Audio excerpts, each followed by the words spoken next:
Trump. जिस Gaza deal को लेकर बड़ी बड़ी बातें कर रहे हैं, अब उस डील को फेल करने के लिए नेतन्याहू और हमास दोनों तरफ से बड़े सिग्नल मिल चुके हैं। नेतन्याहू ने कह दिया है कि इजराइल की सेना गाजा से बाहर नहीं जाएगी।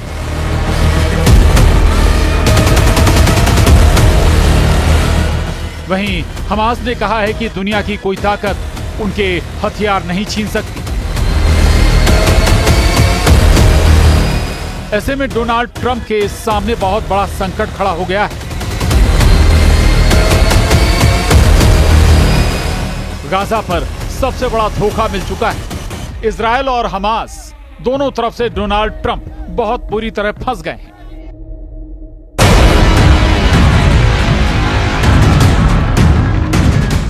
क्योंकि जिस गाजा डील को लेकर ट्रंप पश्चिम एशिया में शांति वाला कबूतर उड़ाना चाहते हैं, उस डील से पहले ही नेतन्याहू की बमबारी ने गाजा में कोहराम मचा दिया है।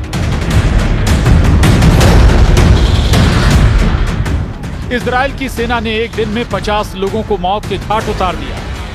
उसी डील पर राजी होने के साथ दूसरे धोखे का सिग्नल हमास से मिल रहा है।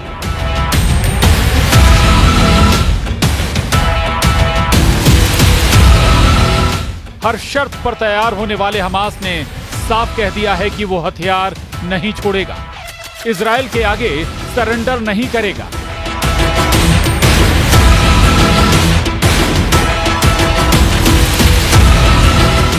अब डोनाल्ड ट्रंप की नेतन्याहू और हमास दोनों से क्यों उम्मीदें हैं, इसे उनकी सोशल मीडिया पोस्ट से समझिए। डोनाल्ड ट्रंप ने कहा है कि जैसे ही हमास पुष्टि कर देगा, युद्ध विराम तत्काल प्रभाव से लागू हो जाएगा।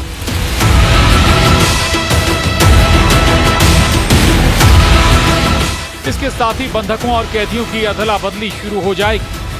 ट्रंप ने यह भी लिखा है कि इजराइल की सेना पीछे हटने को तैयार है और नेतन्याहू शुरुआत में तय हुई वापसी रेखा पर राजी।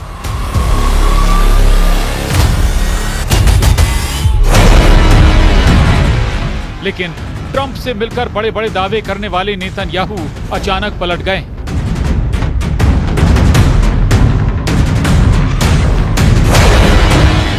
उन्होंने साफ कह दिया है कि इजराइल की सेना गाजा में गहराई तक मौजूद रहेगी।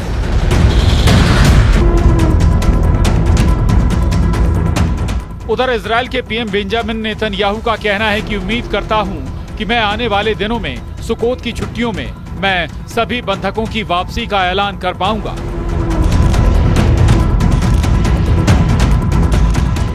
गाजा में गहराई तक जहां हमारा कब्जा है, इजरायली सेना वहां बनी रहेगी। नेतन्याहू के इरादे बता रहे हैं कि ट्रंप को बड़ा धोखा मिल सकता है, क्योंकि इजराइल की वायुसेना अब भी गाजा में बमबारी कर रही है।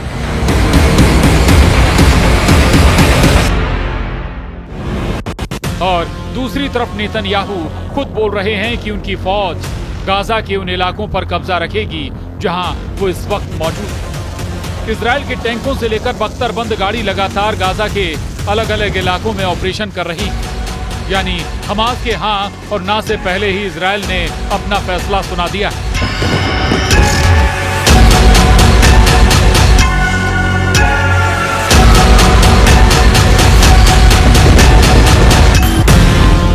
और इसीलिए नेतन्याहू के इरादों को शक की निगाह से देखा जा रहा है। फिलिस्तीन को यूरोप का जैसा समर्थन मिला है, उसने इजराइल को चौंका दिया है।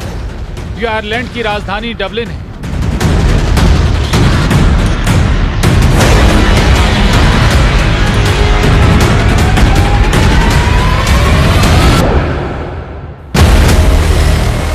गाजा में 66,000 लोगों की मौत, जिनमें 1/3 बच्चे थे। डबलिन के लोग बता रहे हैं कि वो लाशें सिर्फ आंकड़ा नहीं थी। लंदन में ट्रेफलगर स्क्वायर पर प्रदर्शन में हजारों लोग जुटे और फिलिस्तीन के समर्थन में नारेबाजी करने लगे।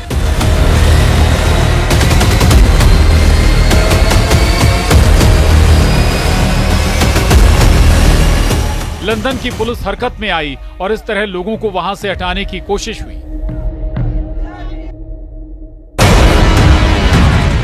यूरोप के वो देश जो अब तक इजराइल को हथियार और तकनीकी सहयोग देते हुए नजर आए हैं, अब वही फिलिस्तीन पर एक अलग देश का ठप्पा लगा रहे हैं। स्पेन में फिलिस्तीन का समर्थन देखिए, हजारों लोग बार्सिलोना शहर की सड़कों पर उतरे। ये 50,000 से ज्यादा लोग हैं जो गाजा में हो रही बमबारी के खिलाफ प्रदर्शन कर रहे हैं। यहाँ फिलिस्तीन का एक बड़ा झंडा लेकर लोग पहुंचे। ऐसे ही प्रदर्शन यूरोप के कई शहरों में लगातार हो रहे हैं।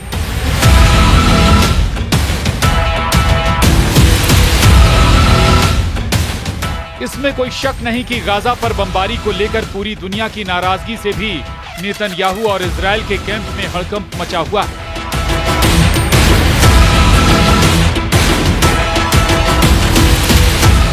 लेकिन एक बड़ी वजह फिलिस्तीन को लेकर न्यूयॉर्क डिक्लेरेशन भी है।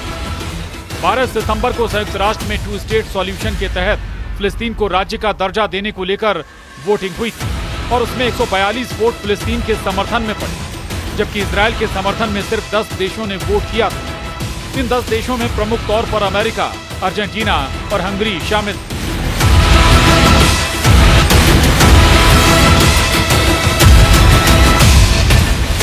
जबकि फिलिस्तीन को रूस, चीन और भारत समेत यूरोप और बाकी दुनिया से समर्थन मिला। संयुक्त राष्ट्र महासभा में इजराइल को मिले इस झटके पर अमेरिका की तरफ से क्या कहा गया, अब वो सुनिए।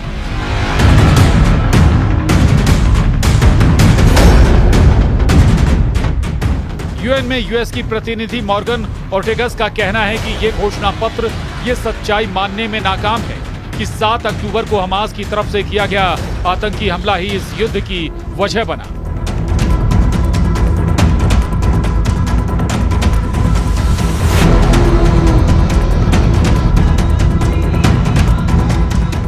बंधकों को छुड़ाने और हमास के हथियार डालने से इनकार करने को लेकर ही ये युद्ध जारी है। घोषणा पत्र में जिस मुद्दे पर मतदान हो रहा है, उसमें तथाकथित वापसी के अधिकार का समर्थन करने वाली बात का इस्तेमाल किया गया है। इसका मतलब होगा एक यहूदी राज्य के रूप में इजराइल की मौत।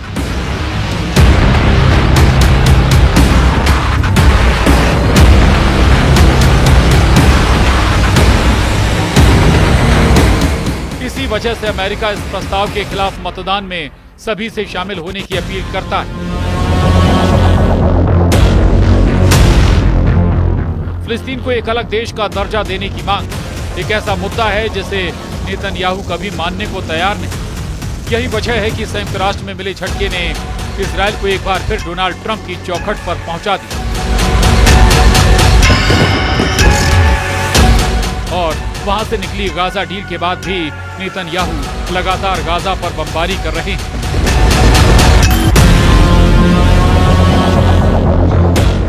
नेतन्याहू का एजेंडा दूसरा है। वो गाजा पर 100% कब्जा करना चाहते हैं।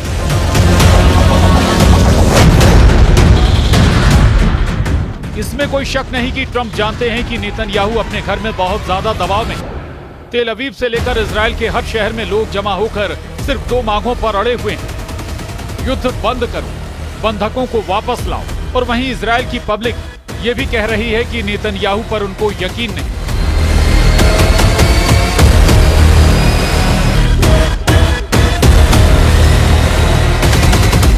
क्योंकि अब तक युद्ध विराम को लेकर जितनी भी डील की कोशिश हुई है, उसको नाकाम करने के लिए नेतन्याहू ने कोई कसर नहीं छोड़ी।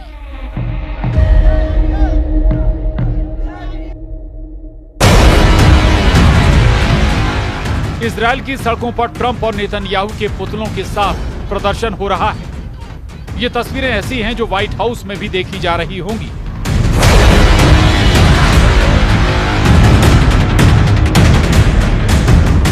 डोनाल्ड ट्रंप भी जानते हैं कि इजराइल की पब्लिक अब युद्ध का समर्थन नहीं कर रही और दूसरा सच ये है कि गाजा में गिर रहा हर bomb made in America bunker buster bomb. अब भी अमेरिका से हजारों टन बम इजराइल भेजे जा रहे हैं। फिलिस्तीन को लेकर पूरा यूरोप प्रदर्शन कर रहा है। अमेरिका के शहरों में भी लोग इजराइल के खिलाफ सड़कों पर उतर रहे हैं। और अब गाजा डील पर नेतन्याहू की बमबारी और हमास की हथियार न डालने की कसम ने डोनाल्ड ट्रंप को एक बहुत बड़े संकट में डाल दिया है। गाजा डील को लेकर उनकी उम्मीद को बहुत बड़े धोखे का सिग्नल मिलने लगा है।